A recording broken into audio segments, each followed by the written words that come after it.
अस्सलाम वालेकुम दोस्तों एक बार किसी ने बर्फ़ से पूछा कि तुम इतनी ठंडी क्यों रहती हो। तो बर्फ़ ने बड़ा अच्छा जवाब दिया। कहने लगी कि मेरा तो माजी भी पानी था और मुस्तकबिल भी पानी है, मतलब मैं पानी से बनी हूँ और वापस पानी बनूंगी, तो फिर मुझे गर्मी किस बात की। तो दोस्तों अगर हम देख ले तो कुछ इसी तरह की कहानी इंसान की भी है। इंसान मिट्टी से बना है, वापस मिट्टी बनेगा, तो फिर ये तकब्बुर, गरूर और गर्मी किस बात की।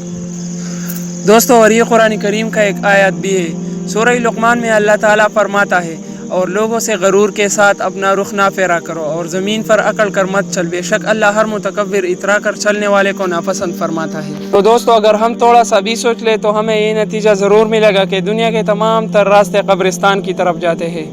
शिर्क और तकब्बुर को अल्लाह ताला बिल्कुल माफ़ नहीं फरमाता, क्योंकि यह अल्लाह ताला की ज़ाती सिफात में शामिल है। गरूर और तकब्बुर तो भी उसी चीज़ पर करनी चाहिए जो मुस्तकिल हो, यानी परमानेंट हो, लेकिन ये सब दौलत, गाड़ियाँ, बंगले, ये सब चीज़ें एक दिन खाक होने वाली है, ख़त्म होने वाली है।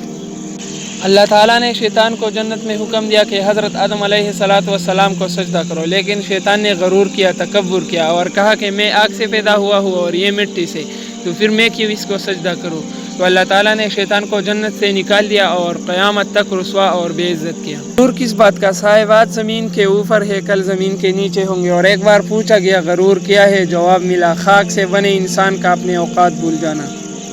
और ये कब्र वाली मिट्टी भी कही होंगी कि जहाँ भी जाओगे आखिर में यहाँ ही आओगे।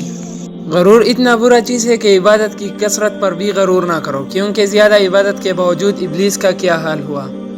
हसद और गरूर जब आदमी के अंदर दाखिल होते हो तो वो अक्ल को बाहर कर देते हैं। और ये बात तो आप सब ने सुनी होगी, जो इंसान गरूर करता है उसका सर हमेशा नीचा रहता है। फिरऔन और हामान जैसे बड़े बड़े जालिम जो ज़मीन पर खुद को खुदा समझते थे, लेकिन देखो अल्लाह ताला ने उन लोगों का क्या हशर कर दिया।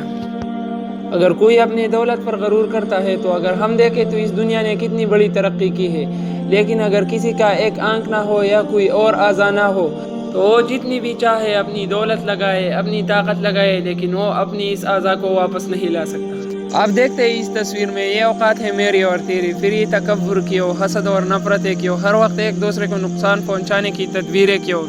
मेरे भाइयों अल्लाह ताला हमें अपनी औकात को याद रख कर ज़िंदगी गुजारने की तौफीक अता फरमाए। वस्सलाम।